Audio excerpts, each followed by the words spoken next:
Hello and welcome back to Billy Ho Sports, continuing our coverage for this Saturday's stakes racing at Churchill Downs. We are going to cover a couple of races on this one, which will be the turf races, two of them, and that is race number 7, the Wise Dan, and race number 9, the American Derby. So, it's official. Got my box seats right on the finish line, section 317 for this Saturday. So I am going to be in attendance. And so if anybody's out there, just look for me right around 317, A, box 10, something like that. I can't recall the exact details, but I'll be wandering around. I'll be down there and everywhere, and I'll probably be rocking a Billy Ho Sports t-shirt. So I should be easily spottable. But I called the box office. That's what I always I left it in the description ever since Derby to get tickets. Don't go through Ticketmaster to get Churchill Downs tickets, especially for just a regular spring meet. I called yesterday and got great seats. So plenty of seats available anywhere you want to sit. And you can get general admission. You don't have to pay the $8 surcharge Ticketmaster charges. So just check the description and you'll find the number there. So, playlist. I got the Stephen Foster Day. All the videos that I'm making for this will be there. So, all I ask, subscribe to the channel if you haven't done so. That way you won't miss any of the great racing action for the rest of this summer. And smash that like button while you're at it. It's right there. And let's get into these bets. Race number 7, the Wise Dan, 8.5 furlongs on the turf, 4-year-olds and up. Post number 1, Strong Tide, is a 7-year-old by English Channel. Recently ran second in the Louisville Stakes at Churchill Downs. That was 1.5 miles, 12 furlongs. Slow early fractions, so he was not able to run down the leader in the stretch, but was a bold middle move and did earn a big 100 Brisnet speed figure. So Manny Esquivel is going to ride again. Number 2 is going to be Otto Manfleet. Charlie Appleby trained 5-year-old gelding. This is probably the one to beat. Won impressively June 1st in the Arlington Stakes at Churchill Downs. Previous to that, just missed the grade 2 Fort Marcy. And he got a 102 Brisnet number for the Arlington, and that is the highest for the last race. Impeccable breeding, training. Obviously, Charlie Appleby is just, tops in the world rankings. Flavian Pratt, patient rider, should be good to go. Post number 3 is Mike Maker trained horse named Chasing the Crown. Literally, 5-year-old was in hot pursuit of Ottoman Fleet in the Arlington, but his rally fell 1 length short. He got a 100 Brisnet number for that effort, 97 previously in the 100K allowance in 3X victory. So Joel Rosario will ride.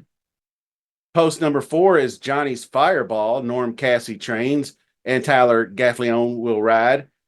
Finished third 2 races back in the N3X race that actually we showed on the previous horse. Then he wheeled back off of that versus similar company to get the win, second off the layoff. So I like horses showing that kind of improvement. Step up in class for the 6-year-old gelding.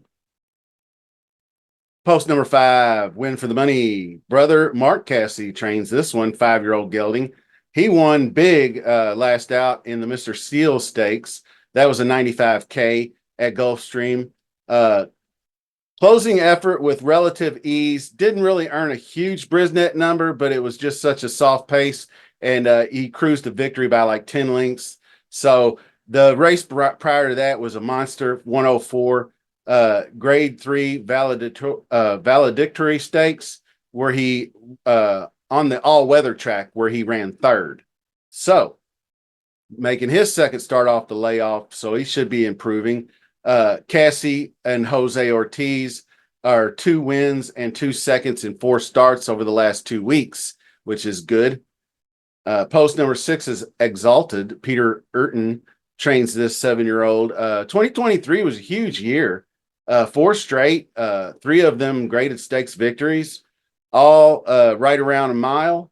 Training hard at Santa Anita, working handily, which, if you don't really know, and it's not really hard to figure out, but handily is pushing a horse to work harder than just a typical breeze where the horse kind of does all the work. So let's look at some past performances. Okay, mile and a 16th on the turf. Wise Dan, graded 2 stakes race, $500,000.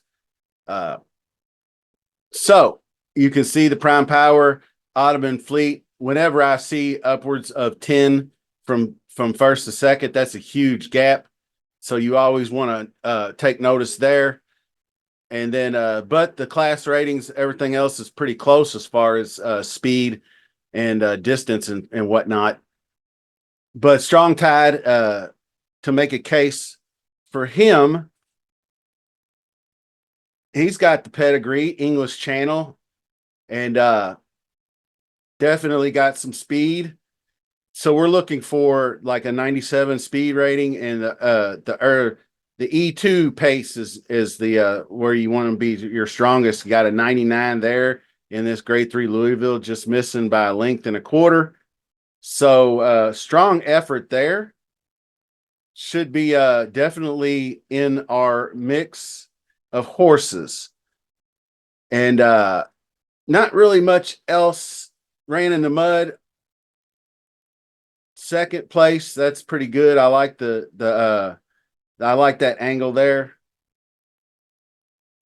Definitely got some good stakes experience down here. And but you can see how the minus 23 first call, minus 23 is a very slow opening quarter. So minus 12, not a lot of pace, but if he can get out there and set that kind of pace, it should be pretty good. But it is a 1.5-mile race. So you definitely don't want to be out there firing 47 halves. Ottoman Fleet, I mean, what can you say? Just wins. Just missed by a neck here to Master pick. I forgot the Masterpiece. So 102 speed figure, good pace numbers, late pace 101, very strong. Gonna be the horse to beat. Godolphin.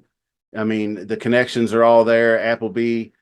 I mean, whenever you see like 46% trainer of winners last race, that's just really, really huge numbers for Appleby. So, Chasing the Crown did get almost got pretty close there at the end, but Ottoman Fleet pretty much had the race in hand at that point. So 102 late pace is really good. 95 middle pace, really good. Got a few 104s here. And so this one has got to be, I mean, it's second in Prime Power for a reason. So it's got to be considered. Joel Rosario will ride. Mike Maker, quality trainer, 23%, 20% third off the layoff. We'll try that rally again. If the middle pace is better and he's closer, then he'll have a chance. The sire production index stats were not that's about average, really. 1.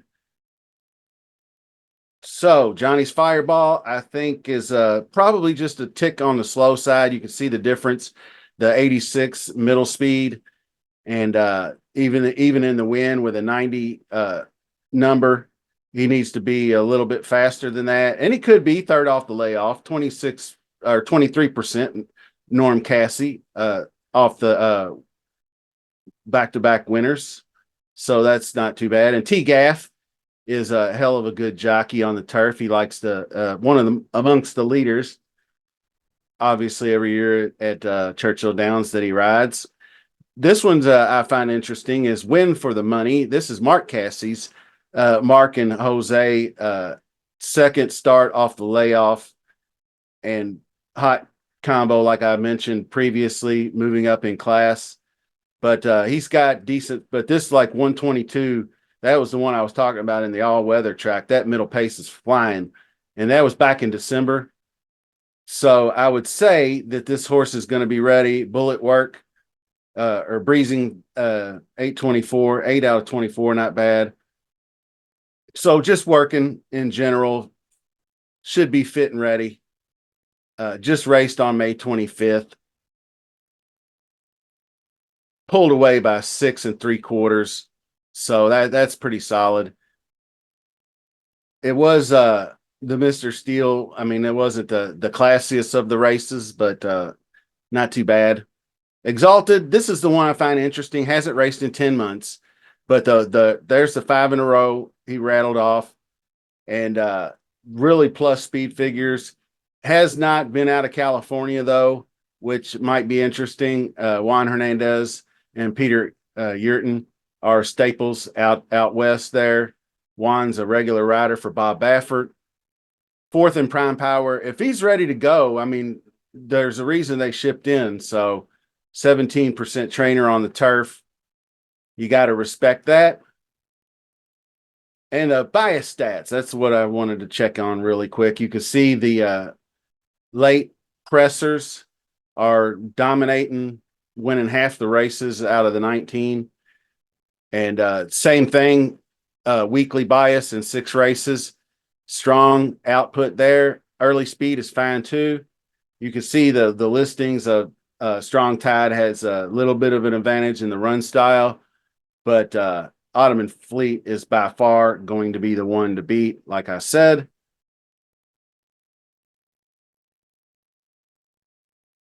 So going really out on a limb here with the number 2 Ottoman Fleet, I got to take the chalk in this one. I can't make a good enough case against, but I do give it a chance. I like the 6 Exalted to either run second or third. The number 5 Win for the Money and number 1 Strong Tide would round out the exotics. And I would take you could go with the 2 on top, and then maybe 3-5, and then all or something like that. One of those types of bets will get it done. So let's move on to the American Derby, race number 9, 8.5 furlongs on the turf. This one is for 3-year-olds. Post number 1, green light, is Rod Brissett and Jose Ortiz will ride. Third time was a charm. He broke his maiden going 8.5 on the Churchill dirt. Cruised to the lead on a slow-ish pace and won going away by 10. That affected the speed numbers a little bit because of the early slow fractions, but he blew home in a late pace of 104. I'll point that out in the past performances when we get there. Post number 2, Moonlight, trained by Todd Pletcher. T-Gaff will ride. From the Derby Trail to the turf, he ran second in Keeneland back in April, needed a few tugs to get engaged down the stretch, so he was late to the party. But an improvement from that could make him a contender. Pletcher not having a good meet so far, just 2 wins and 27 starts. So he needs to, he's got some positive regression coming maybe. Post number 3, Freedom Principle, Jose Garofalo trains, Luis Saez rides. Didn't fare well last out in a grade 3 Penn Mile, but maybe didn't like that turf. Won the English Channel at Gulfstream on May 4th. So might not be enough speed. We'll take a look when we get the past performances. Post number 4 is Laginos, trained by Steve Asmussen and Kristen Torres rides. I got a stat for that one when we get to it. This one also dipped his toes in the Derby Prep waters, but likes to switch to grass. He's hit the board in 3 straight, ran well in the Audubon, but that was the race I remember vividly. Cagino was much the best that day, but he and Torres fought hard for that second place to cash my $42 exacta. So I appreciate them for that. Now, post number 5 is Agate Road, and that's the second entry from Todd Pletcher. Started out 2 for 3, got my attention early for the Derby Trail, and then had a near miss in the turf for the Dania Beach back in the late winter at Gulfstream, and then switched over to the dirt, and the Sam F. Davis closed late in that one, And I kind of was thinking he's legit, but the bottom fell out after that. The Louisiana Derby. Uh, then they went back to the turf, but that was not good. They put him in the strong Grade Two American turf on Derby Day. But that one was a wild one. If you, I don't know if you remember, but absolute bombs came in first, second, and third. The 50-cent trifecta paid almost $3,000. So it was like 40 to 1, 30 to 1, 26 to 1, something of all three of that nature. He improves late, but just doesn't seem to lack that punch, and maybe not getting there early. I'll show you something in the past performances when we get there that might be of interest. Post six's depiction from the Sherry DeVoe barn. Joel Rosario rides. His 3-year-old season has been a mixed bag. Third in the Dania Beach, then bobbled, bumped at the start, steadied around the first turn, all kinds of trouble, finishing close to seventh anyway in the Grade 3 Transylvania. I watched that race very closely several times, and yes, he did kind of, they kind of dip when they come out of the gate if they misstep, and then kind of got squeezed in and bumped some. But then I think a bit of a mistake by Rosario. He put him in a bad spot. He was already dead last, and he had to steady him at the first turn. And he actually checked back and lost a ton of ground. And then it took him almost the whole race just to get his horse going again. And then he really got after him around the turn coming for home. And the horse responded and did run up the gut. And seventh place finish, but it wasn't all that far back. We'll look at the past performances and see how many lengths off he really was. So he bounced back right after that in a 127,000 allowance race, May 31st at Churchill Downs. So he had Irad Ortiz aboard that day. Not really sure. I don't know if it's not Joel's fault. I mean, he's a hell of a jockey, so I think he just got caught in a bad spot there, and it just cost the horse. So I kind of tossed that race. Number 7 is First World War, trained by Brendan Walsh. Frankie Dettori will ride. Raced in the Transy back and was no factor in that one. He then got Dettori aboard and bounced back in a big way to win the Penn Mile on May 31st. And he just has such a knack for just firing that horse late like that to get up by a nose. So he's definitely a major threat in this race. And post number 8 is Brilliant Bertie.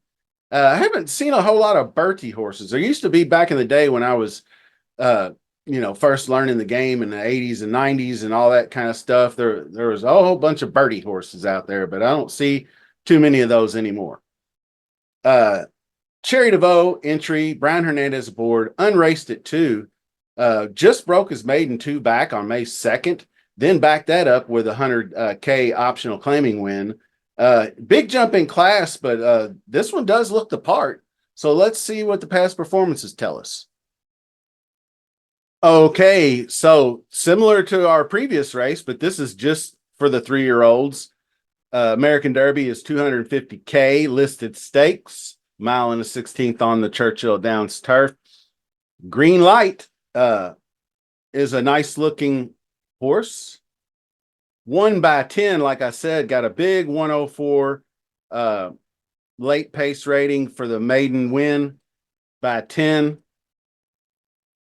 So moving up in class is a sort of an ask, but this field is not uber strong by any means of the imagination. So Green Light, I believe, was 3 to 1 morning line odds, second in prime power, definite contender. Jose Ortiz rides, always good. So 19% coming off the maiden win last race.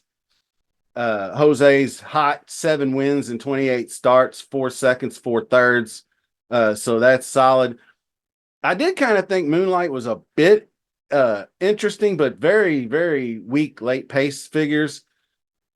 But you can see the Remsen, the Street Sense did run well in the Street Sense at Churchill Downs back in October, but then came into February and the Risen Star was just not good. Steadied early, bad trip. That was Sierra Leone, Track Phantom, Catching Freedom.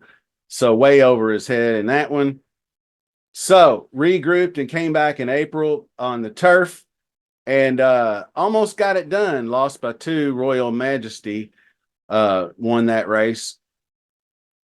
Got an 86 speed figure. Was pretty solid paced race for a mile and a 16th. Very hot opening quarter of 22.4. So that kind of set them up to get there as horses tend to get tired on this turf running those fast fractions. So I'm probably going to pass on that one. It's the other Todd Pletcher horse. Freedom Principle, the Penn Mile is not, maybe wasn't the right kind of turf surface for this one. So maybe more comfortable at Gulfstream, like he won at the English Channel, getting up with the 91, very fast fractions. But I'm still probably not going to get there on that one. Laginos is the one that I think I have the most interest in.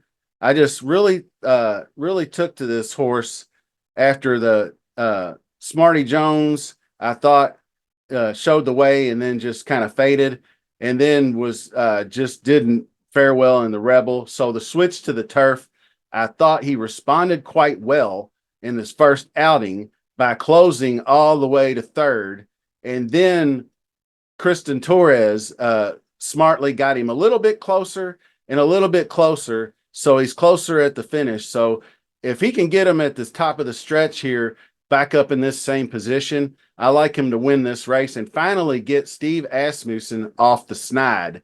Uh, the fun fact that Steve Asmussen in the last 3 years has not won a turf route race at Churchill Downs. 0 for 18.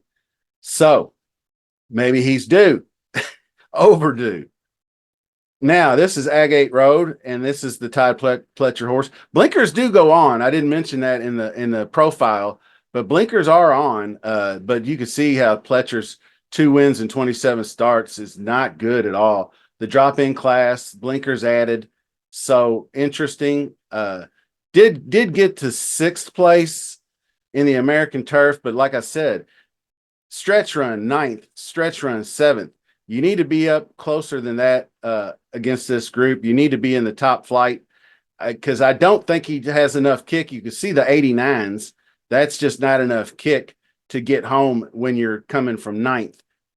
Even though he was only 5 lengths off the lead, obviously he lost ground. He finished 6th, but by 7. So now, Depiction. Interesting horse. Like I said, he had all kinds of trouble in the Transylvania, but did still get to 7th. I think maybe Rosario will be on him again. So he's rode him once and knows how to handle him better, get a better break, get out faster, be closer, like he was, like Irad was in this one. And I think he can get down the stretch pretty good at probably decent odds. I would say probably pushing double digits. I don't think in this 8-horse race that he's going to be like the 6th choice. So I like the odds there for some value. First World War is definitely a win candidate. The Penn Mile win was a nice one, but the Transylvania Grade 3 is cause for concern. But he was steadied. I did watch that race, and he was steadied and had a little bit of a trouble trip. So I can forgive that one because he did win a Grade 3 Kitten's Joy at Gulfstream previous to that at the same distance in February. So he does have a little bit of challenge on the late pace himself, but I think there's room for improvement. And coming off that Penn Mile, so he'll be in there. And this Brilliant Birdie, this is the one I kind of garnered a little more interest in because just Sherry DeVoe, 24%, 21% non-graded stakes. Brian Hernandez, a solid combo. The speed figures are decent enough. Late pace 100 on that one. And this one just not quite as fast, but good enough. So let's finalize our selections and then we'll call it a day. Okay, so I do think the favorite's going to be Agate Road, and I think that's going to be an underlay for me. I wouldn't like anything like 3-1 or below on that one. I was high on him back in the late winter, but he hasn't shown me that he can close. And only 16%, 0 for 6 on sustained closers running on the surface and distance. While the number 4, Laginos, I think is also a closer, but like I pointed out in the past performances, he gets closer to the leaders at the stretch, and I think he could take the next step forward and get old Steve Asmussen off the snide. I really like Frankie Dettori aboard First World War here. I think that he'll get that horse. You'll see a significant jump in his Brisnet number, no matter what. Number 1, Green Light, looks like a strong contender, and number 6, Depiction, and number 8, Birdie are going to be 2 that I would use for value. So I think the play is going to be something like using the 4 and the 7 on top, and then you got 1, 4, 6 through 8, and then the same 1, 4, 6 through 8 for a 50-cent trifecta. That'll only cost you $12. So I will be out there Saturday. I can't wait. It's going to be a nice day. We finally got some rain this week. So that's very important to get this track from being a conveyor belt, as some have said, because it was so dry that these horses can't get any footing, and can you imagine how hard that ground is underneath? But Churchill Downs does a great job of keeping that surface as good as they can, but they can only do so much without a little help from Mother Nature. And we got it the last 2 days. We got significant downpours both days.